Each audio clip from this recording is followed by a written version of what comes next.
বাংলা টেলিভিশনে প্রথমবার SIR special intensive revision নিয়ে যে ভয়ঙ্কর পর্দাফাঁস আমি করতে চলেছি, মমতা বন্দ্যোপাধ্যায় প্রথম থেকেই যে মিথ্যা কথা বলছিলেন এবং আপনাদেরকে অর্থাৎ তৃণমূল কর্মী, এবং আমি এটা বলতে বাধ্য হচ্ছি, আমি কাউকে ভোট ব্যাংক হিসেবে দেখতে চাই না, কিন্তু মমতা বন্দ্যোপাধ্যায় যাদের ভোট ব্যাংক হিসেবে ভাবেন, যাদের দুধেল গাই হিসেবে ভাবেন, আমি জানি না তাদের দেখতে কেমন, কিন্তু তারা যদি আমাকে শুনে থাকেন, যদি তাদের বাড়িতে আমাকে দেখতে পাচ্ছেন, তাহলে আপনারা জেনে রাখুন, শুনে রাখুন, মমতা বন্দ্যোপাধ্যায় আপনাদের সাথে প্রতারণা করেছে।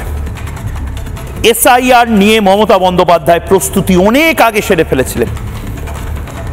যদি নির্দিষ্ট তারিখ খোঁজেন, আগস্ট মাসে সেরে ফেলেছিলেন। আজ বিশ্বাস করুন আমার খারাপই লাগছে তৃণমূল কংগ্রেসের সমর্থকদের জন্য। মমতা বন্দ্যোপাধ্যায় বলে দিয়েছিলেন SIR হবে না, তারাও ভেবে নিয়েছিলেন SIR হবে না। এই আবেগটাই বাংলার আবেগ, কিন্তু এই আবেগ নিয়ে যারা খেলা করছে, যে রাজনীতিবিদরা, তারা এবার ভোটে জিতবে তো, তার জবাব চায় বাংলা।